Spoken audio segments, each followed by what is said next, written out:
We're going to time block like a boss. Are you guys ready?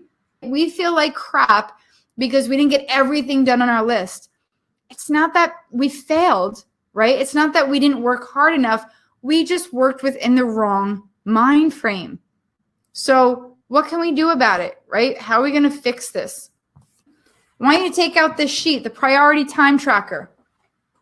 All right, this is the beginning of figuring out your time blocks. This will take as much time as it takes, usually probably about like 15, maybe 20 minutes. So priority time tracker, take 5 minutes. I'm going to play some music.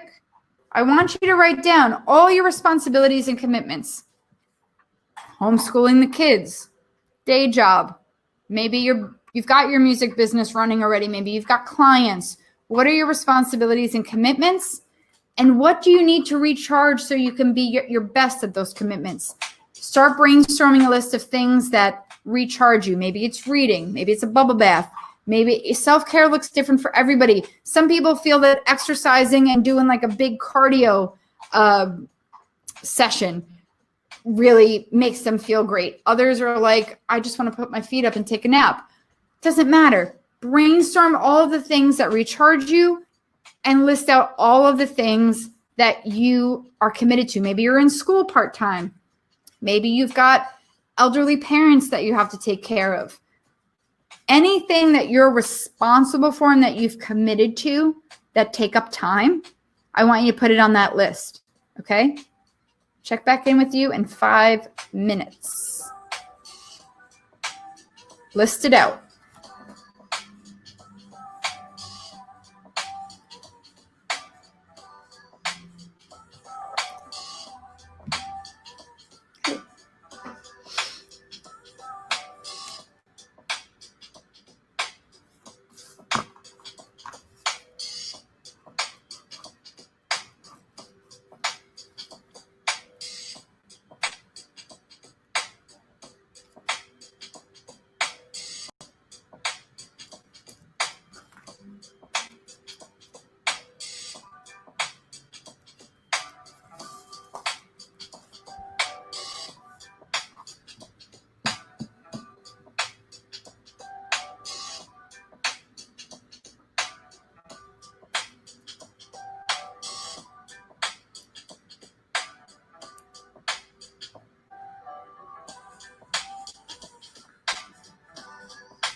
We've got about another minute or so.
Remember, self-care doesn't have to be anything crazy, right? Think about the things that bring you joy, that give you energy, that give you a positive mindset.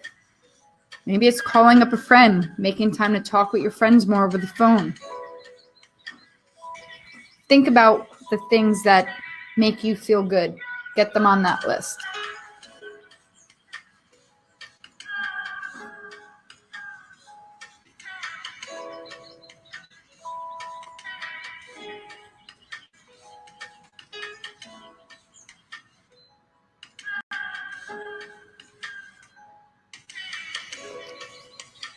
All right, so finish up what you're writing.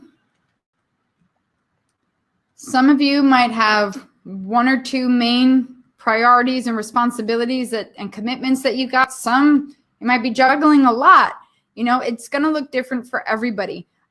You could have two things on that list, but they take up a lot of time. You know, it all depends. Everybody's different. And so now I made this little priority time tracker. Okay. Finish making your list. If you're still writing it, that's okay. But the next thing we're going to do is the priority time tracker. And I created this because I even realized when I was doing my time blocking that I was tripping up because I wasn't really being realistic of like how much time all the other stuff takes outside of my business, right? So for instance, I live in a tiny house and that house is on my grandma's property. So I check in with her. I buy her groceries. I make sure she has everything she needs. That takes some time. So she's on my responsibilities list and that's on there. I've got Charlie. I got to make time for walking him and getting him his food. Like today, went out to get his food. That took 3 hours. But figuring out how much time on average those things take. If my original music is not a responsibility and it's not giving me any money yet, but I'm committed to create and to release music, so does that go into a list of responsibilities and commitments? Making money from it that has no bearing on responsibilities, commitments, and all that other stuff. I put all that stuff in my music career as separate. You can put all your responsibilities and commitments and your music career together if you'd like. But I look at responsibility and commitments as like things that take up time away from my music career. It doesn't matter whether or not money comes from it. Just like when you have kids, right? You might have to homeschool them or do stuff with them and spend time with them and love them, right? Like, but they're your responsibility. They don't bring in any money, but they are your responsibility. So yeah, it's not so much tied to money. And how you guys delineate this, like I said, let's say you have a music job, but it's really not what you want to be doing. Maybe you look at that as just like a commitment or as a day job. Maybe you have a music job and you teach lessons and it is part of what you see for yourself in the long run and what you'd like to encompass in your music career. That's fine too. You can delineate however you'd like. All that matters is that you are clear on how you've delineated it so that you can clearly assign time blocks to it. So now we're going to go day by day. Now, if you are somebody that has a day job that maybe your time is always shifting, that's okay. We're just working with numbers here. So just let's just say, like, just use the week you have now. Like, look at shifts. Look what shifts you're working on this week. If you're always averaging about 20 to 40 hours a week, and those shifts might change. Like, for instance, when I worked at Crate and Barrel, sometimes I'd work Monday, Tuesdays, Wednesdays. Other times I'd work Tuesdays, Wednesdays, Thursdays. Don't get so bogged down in, oh, my shifts change. It's very similar if you've ever tried to budget your money and you're a freelancer and you're like, I don't have regular income coming in the same time, every other week. Just like they would explain in a budgeting app, just kind of do like an average. We just want to get clear on how much time is being spent. There's no wrong or right way to do this. Just make sure you know how you break this up. So when you look at this priority time tracker, as you've probably already gleaned from this, you've got how much time do your responsibilities take up on Monday? How many hours? And if you want to give yourself some buffer room, or if you want to get out your calculator and really, map it out, how many hours do your responsibilities take on a Monday? Now, maybe your routine is very routine. So maybe Monday through Friday, it always looks the same. Like your structure is the same. So just keep repeating those numbers. This might take some people like 2 minutes to do, and other people are like, well, every day of the week is different for me, so let me see. That's fine. However structured or not structured your week is, do the best you can. Use the best on average example. How many hours does your responsibilities take up? When it comes to personal care, now this involves like your morning routine, right? Like showering, brushing your teeth, brushing your hair, getting dressed, but also time to read, time to listen to podcasts, time to just eat and veg out and do all those things, right? Really start to think, look at that list. And if you left some things off that list, go back to that list. Oh yeah, I shower. I like to go to the gym or work out at home now. Like what are those things to feed you, to take care of you? On average, how much time each day do you need for that? And try to give yourself some buffer room, because now you're going to be putting in more self-care than maybe you had in the past, right? So maybe you start to add in another hour every day for personal care. Don't get anxious, like, no, but I still got this career to build, Suze. I can't, like, I'm already getting close to those 16 hours. Don't worry about that. Add in, make sure you've got at least an hour a day. And know that hour is probably just your morning routine. So now let's add in 2 hours a day, at least every day, for personal care. Also start to add in, so now we're going more to like 4 hours, 3 to 4 hours a day for personal care, because you got to eat, right? You maybe spend time with the kids and have dinner together. Maybe you call up a friend and talk to them a little bit during the day. Maybe you go on social media just for fun, right? And you're not worried about promoting your business. That time adds up, guys. So healthily, that's just 4 hours maybe a day for personal care, right? You're going to experiment. You're going to see. Now, if your travel and errands, this is time that we often forget about, which is why I had, like, in the time blocking markers, yellow I have for travel time, because I was forgetting to put that onto my calendar. And I use this example last time I was teaching time blocking. Okay, Ariel Hyatt, she runs Cyber PR. She's a very good friend of mine. She lives in Brooklyn. Now, she's 7 miles from me, but it will take about 40 minutes to get to her. Maybe an hour when the subways like really don't work well. And let's say we were having a meeting for an hour, say from 2 to 3, I was meeting Ariel. And then a client would be like, oh, can I schedule a 3 o'clock call? And I'm like, oh yeah, I get done. Let's just do 3:30. Yeah, okay. It's like, hey, ding-a-ling. I've got from 3 to 4, I'm going to be traveling home. I can't take a call on the subway. It's not reliable. Even if I was driving, taking a call in a car, that I'm not present. I'm not there to focus and take on a client right then and there. So I had to start remembering to block out time on my calendar for travel time, for errands, for taking care of, my house, for vacuuming, for cleaning, for walking Charlie. They can be an errand or they can be a responsibility. Wherever you categorize it, just making sure you're adding in time. Okay. So as I'm talking, guys, please start to add things up as I'm talking. As you can see, just like I did on the block template, I've taken away 8 hours already. You got 8 hours to sleep or do nothing, right? So 8 hours are sleep. Once you know, here's how much time I'm spending on what I categorize as responsibilities and commitments.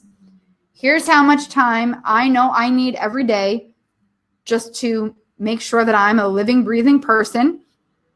Here's how much time I need for errands or for housekeeping or for whatever I need. Then I got 8 hours of sleep. Add all that up for each day. And as you start to do that, it's okay. Some days you might find like, somehow I got a negative number. Or I'm already at 24, because then I've listed that equation there, 24 minus whatever your total was, gives you whatever your time left over is. Now, mind you, we still have to make time for life, right? White space, getting a flat tire space, getting sick space, having to go to the doctor or taking your dog to the vet space. things that pop up. We need time for that. So if you've got like 1 hour to spare on those days, just tell you're likely not going to get much work done for your music career that day. And that's okay. Don't panic if there are some days on your list where you're like, wow, I don't have any time to get to my music career. Now, maybe you're already doing music full time and that's amazing. Okay, great. So maybe now you want to know how much time you realistically have for your business every day. So everybody's situation is going to look different. There is no judgment here. Just like budgeting money, there is no judgment here. We need to get clear on the numbers. This is very important.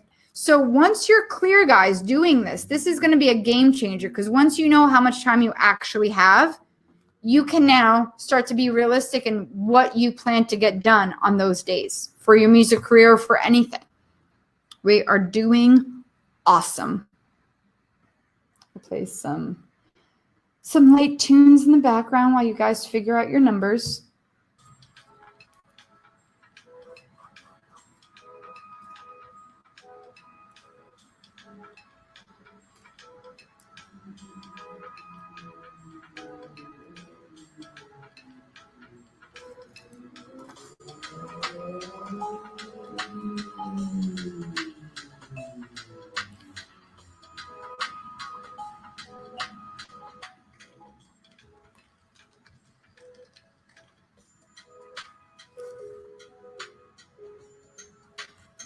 And don't judge yourself if you are feeling the emotions. This can be emotional for some people because it could feel like there's all this overwhelm.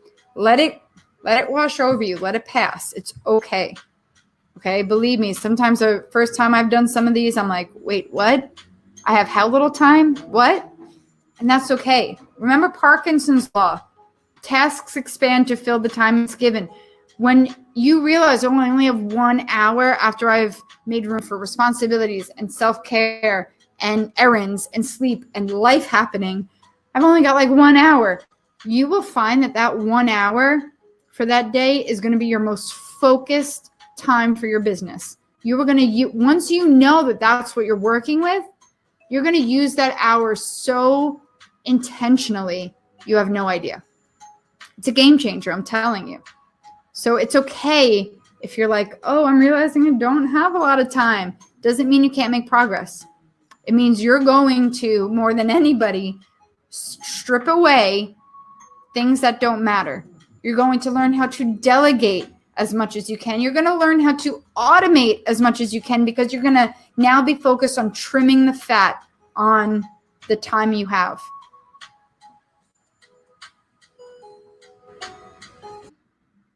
Now, some people also ask me, they say, well, my music, when it comes to actually creating the music, that is my self-care. Do I put it under personal care? Again, that is up to you. Now, my recommendation, because you want to treat this as a business, because you want to grow your business, I categorized your music time for creating your business time. Now, you might want to just create without the intention of promoting it, releasing it to public. So that could be separate music time where you're just vegging, right? You're just playing the guitar, or you're singing, or you're writing, you're playing, maybe you're producing beats, maybe you're remixing just for fun, playing around in the studio. All of that, if you want to do that with no intention of like building your music, put that under self-care. Like, categorize this however feels good to you, but that would be my recommendation. You need to start treating your music career as a business if that's what you want to do, right? You're here because you want to start making money from your business. So you need to be intentional with the time that you spend in the studio, writing just to write. My cousin is a screenwriter, and he actually got the attention of Judd Apatow, and he and Judd Apatow have spoken from time to time. And he said to Judd, like, how do I make time to write? Like, what do I do? And he said, stop putting pressure on yourself. Just schedule it and just write. And you might not be in the mood to write. You might say, well, I don't know, nothing's coming to mind. Pen to paper, set a timer and write. Whatever comes out, comes out. Don't worry if it's crap. Just get it out.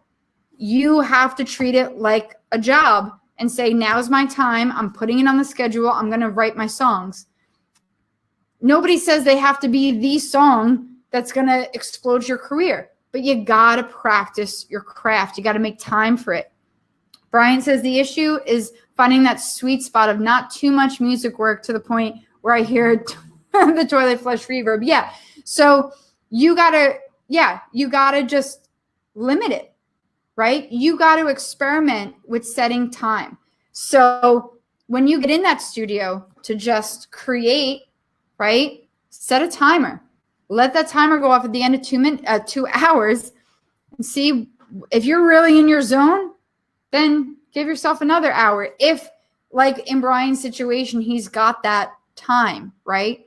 If he's got that time, you can experiment a little bit more, but still block out the time. So look at those markers that I've given you all to work with. You've got your creation time, your content creation. You've got your admin time. You've got collaboration. Now, collaboration, I know we got some business industry folks in here too.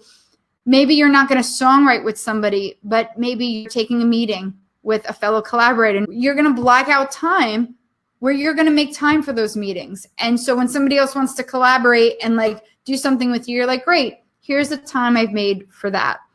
Okay, so consider those points. 2.5 hours during the week is enough to start building your career. It's enough to get super focused. You know now you've got those golden 2.5 hours every week. What is the most important stuff? Figure out what your next goal is, and we're going to talk about that. And then what are you going to fill those 2.5 hours with? Right? What are you going to do during that time? And each week, you're going to chip away with the most focused, intentional 2.5 hours a week you've ever had. And you will get more done that way. Sometimes now it's like you've been given a gift. You got a full music career job now. You've got 8 hours a day to work at your music career. And you're going to have to experiment with that, right? Really get boundaried. Here's how much time I'm going to devote to developing my business, learning things, reading, all the business development stuff. Here's how much time I'm going to set aside for being in the studio. Here's how much time I'm going to set aside for social media and what we call like front end of business, where you're engaging with your community. Nothing is intended for you to work on something 24/7. So something's got to give. And there's always a way to figure out where you can start to automate and shave off some of the things that you're spending your time on. So if you're feeling like, wow, I've got no control over this, let's talk this out, because there's definitely some things there. Going to move on to our time blocking sheet. I'm going to give you guys 10 minutes to start to look at the math that you did on the tracker and start shading in. It could all be one after the other, or you could do it more like a schedule, whatever feels better to you. Just start coloring in. Now remember, sleep is already accounted for. Those 8 hours do not have to be colored in for sleep.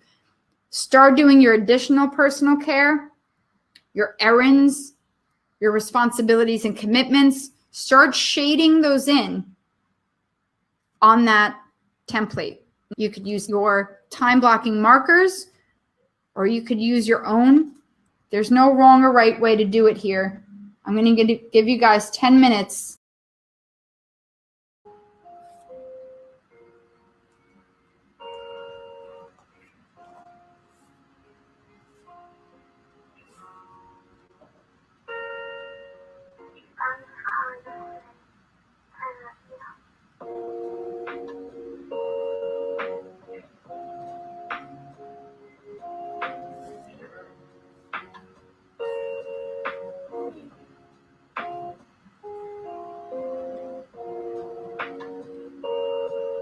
And don't feel rushed. We still got plenty of time.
Also, you may not have as many categories as 5 or 6. Like some people like to break it up into just 2. It's like, here's my life outside of music, and here's the time I spend on music career related things. However feels good for you guys. I don't want you to feel like you have to force your way into somebody else's system. Play around with this and do what works for you. All that matters at the end is that you're aware of how much time you have in a given day to work on what you need to work on. That's the only goal that we want to happen with this exercise.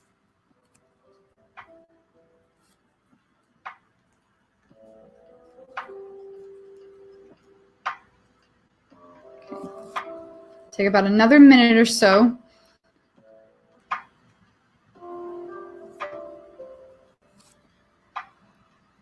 See how you guys are feeling. Are you, if you're more overwhelmed, then I want to address that. But if you're feeling like this is helping you gain some clarity on what's doable in a given day, that's what we're aiming for. Listen, I've been doing this time blocking stuff for a while, so it's gonna be different for me processing this stuff because I do it all the time. If this is new to you, or if this is just at odds with how you categorize your day, let's work around that. And I'm going to stop sharing the screen now.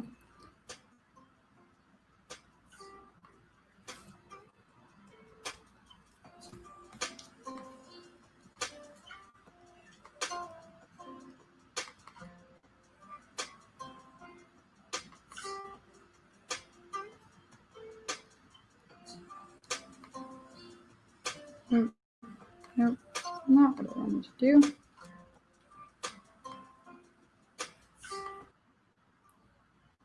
All right, we've come to the end of our 10-minute time blocking exercise. The most important thing is that priority time tracker. The math sheet is the most important thing that you want to make sure you are clear on. However else you want to map out your calendar, your schedule, that's that. But when we get to planning, we want to know what is going to be realistic in what we're assigning to get done each day. If it is preferable for you to like write down the hours along the edge of the day, that's fine. Like you can start from when you wake up and when you go to bed, and hopefully those don't exceed 16 hours. And just assign times on the side if it makes you feel better. Some people like to do it in their Google Calendar, and they just assign blocks of time and like appointments with themselves. However feels good to you. That this is kind of a time for experimentation. If you've got a handle on like how much time you've got to work with each day or each week, then we're good.